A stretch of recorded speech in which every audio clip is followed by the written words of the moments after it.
Media మిత్రులకు press మిత్రులందరికీ నమస్కారాలు తెలియజేస్తున్నాను.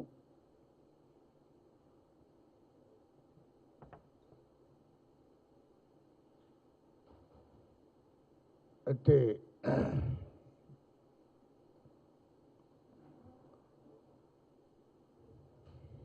ఈరోజు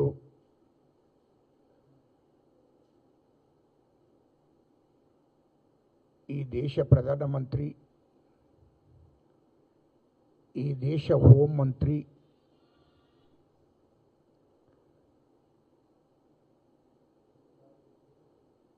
మరి ప్రధానమంత్రి దేశ ప్రజలను ఉద్దేశించి మాట్లాడడం జరిగింది. కేంద్ర హోంమంత్రి అమిత్ షా గారు పార్లమెంట్లో మాట్లాడడం జరిగింది. నోట్లకి వెళ్తే అబద్ధాలు మాట్లాడము మరి అది ప్రధానమంత్రి గారికి తగదు. వాస్తవ విషయాలు మాట్లాడుకోవాలి. ఎందుకంటే వాస్తవానికి ఈ దేశంలో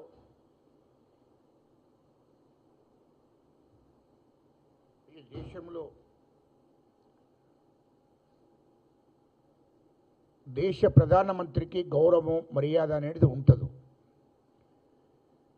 దేశ ప్రజలతోని మాట్లాడే ముందు వాస్తవాలు మాట్లాడాలి.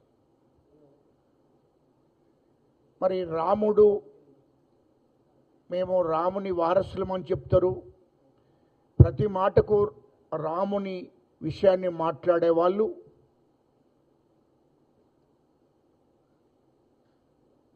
మరి ఇలా ప్రధానమంత్రి అబద్ధాలు దేశ ప్రజలకు, దేశ మహిళలకు చెప్తున్నారు అంటే ఆనాడు రాముడు కూడా అబద్ధం ఆడినట్టే కదా. మీరు మతాన్ని అడ్డు పెట్టుకొని, రాముడిని అడ్డు పెట్టుకొని హిందూ ఇజాన్ని, వాస్తవానికి నిజమైన హిందూ నరేంద్ర మోడీ కాదు. ఈ దేశంలో ఉన్నటువంటి బీసీలు, ఈ దేశంలో ఉన్నటువంటి ఎస్సీలు, ఎస్టీలు నిజమైన హిందువులు.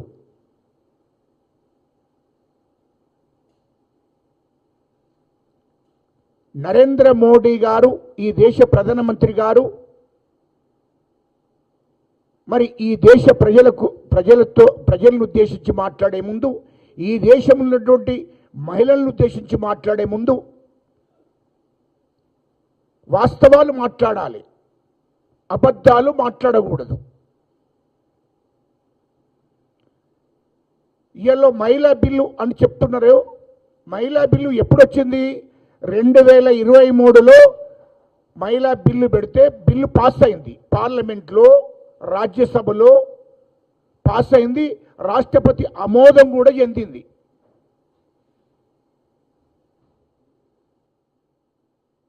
రాజముద్ర పడ్డది. అయిపోయింది. మహిళా రిజర్వేషన్ అనేది అయిపోయింది. మళ్ళీ అయిపోయినాక మొన్నటి రోజున మళ్ళీ మహిళా బిల్లు పెట్టడం ఏంటి అర్థం కాలేదు. మహిళా బిల్లు ఎక్కడ పెట్టారో? పార్లమెంట్లో పెట్టారా? వాస్తవాలు చెప్పుకోవాలి కదా. 3 బిల్లు పెట్టారు. ఆ 3 బిల్లు 5 మహిళలకు సంబంధించినవి కావు. దయచేసి మీడియా వాళ్ళు, ప్రెస్ వాళ్ళు కూడా మీరు ఆలోచన చెయ్యండి, అది తెప్పించుకోండి.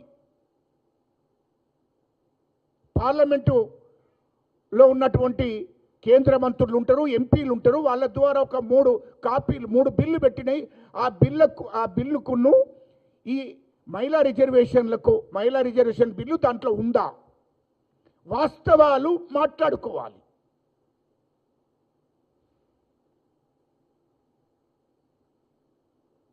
మహిళా బిల్లు ఎప్పుడు పెట్టారు?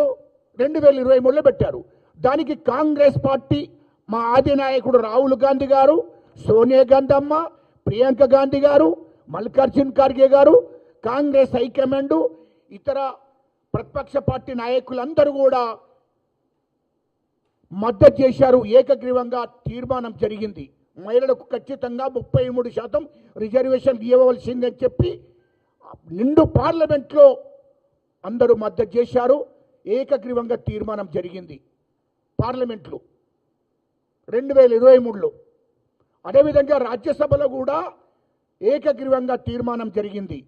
అన్ని పార్టీలు కూడా మద్దతు చేశాయి. కాంగ్రెస్ పార్టీ ముందున్నది మా సోనియా గాంధీ, రాహుల్ గాంధీ గారు.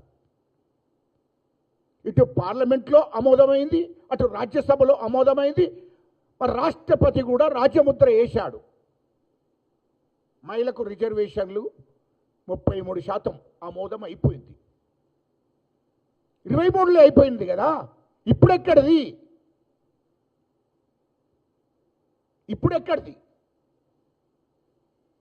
ఏమన్నా ఉంటే మహిళా బిల్లు పెట్టాము. మహిళా బిల్లు ఎప్పుడు 2 సంవత్సరాలకు ఒకసారి పెడతారా? నాకు అర్థం కాలే. 2023లో పెట్టారు, 24, 25. వాస్తవానికి 24లో అమలు చేయాలి. నరేంద్ర మోడీ గారు, ఈ దేశ ప్రధానమంత్రి గారు, నీకు మహిళల మీద ప్రేమ ఉంటే, మహిళల మీద గౌరవం ఉంటే ఈ దేశంలో నువ్వు వాస్తవానికి 24లో అమలు చేయాలి. పార్లమెంట్ ఎలక్షన్లలో మహిళలకు రిజర్వేషన్ ప్రకారము 33 రిజర్వేషన్ ప్రకారము వాళ్ళకు సీట్లు ఇవ్వాలి. రిజర్వేషన్ అమలు చేయాలి. ఎందుకు చేయలేదు అని అడుగుతున్నాం మేము. అదేవిధంగా ఇతర రాష్ట్రాలలో ఎలక్షన్ జరిగినాయి. 23లో మహిళా బిల్లు అయిపోయిన తర్వాత 23లో 33% మహిళా బిల్లు అయిపోయిన తర్వాత ఇతర రాష్ట్రాలలో ఎలక్షన్ జరిగినాయి. ఎందుకు 33% రిజర్వేషన్లు వాళ్ళకి ఇవ్వలేదు? ఎందుకు ఆపారు?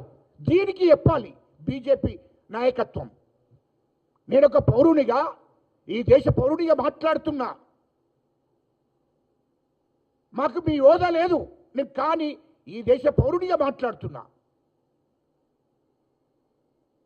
మీరు ఎందుకు ఇవ్వలేదు? 2023లో మహిళా బిల్లు పాస్ అయింది కదా, రాజముద్ర పడ్డది కదా, రాష్ట్రపతి ఆమోదం తెలిపారు కదా. మరి తెలిపినాక ఎందుకు 23 తర్వాత ఎలక్షన్స్ వచ్చినాయి? 24లో పార్లమెంట్ ఎలక్షన్లు వచ్చినాయి. పార్లమెంట్ ఎలక్షన్లో ఎందుకు అమలు చేయలేదు 33% రిజర్వేషన్? అదేవిధంగా ఇతర రాష్ట్రాల్లో అసెంబ్లీ ఎన్నికలు జరుగుతున్నాయి. ఇతర రాష్ట్రాల్లో అసెంబ్లీ ఎన్నికలు జరిగాయి. ఎందుకు 33% రిజర్వేషన్లు మీరు ఎందుకు అమలు చేయలేదని అడుగుతున్నాం మేము. వాస్తవాలు మాట్లాడుకోవాలి. కొంతమంది అంటే అవగాహన లేనటువంటి వాళ్ళు ఇష్టం వచ్చినట్టు మాట్లాడుతున్నారు. ఇది వాస్తవం కాదా? ఆనాడు కాంగ్రెస్ పార్టీ, ప్రతిపక్ష పార్టీ నాయకులు, అధికార పార్టీ అందరూ కలిసి ఏకగ్రీవంగా తీర్మానం చేశారు 2023లో 33% రిజర్వేషన్ మహిళలకు. దాన్ని ఎందుకు అమలు చేస్తలేరు?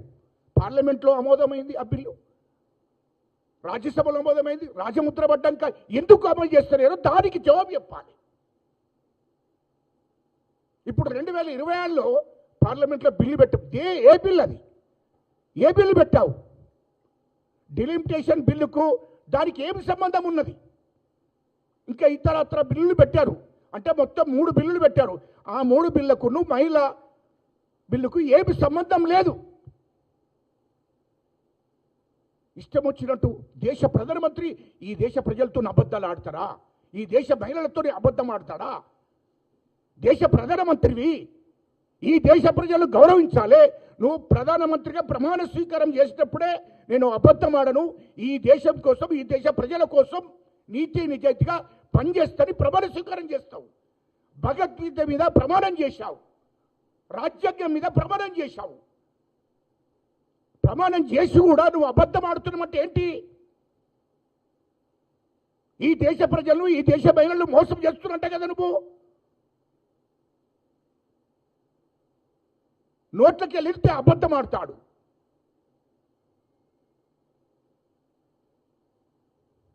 ఈ దేశంలో ఉన్నటువంటి కేంద్ర మంత్రులు కానీ, ఎంపీలు కానీ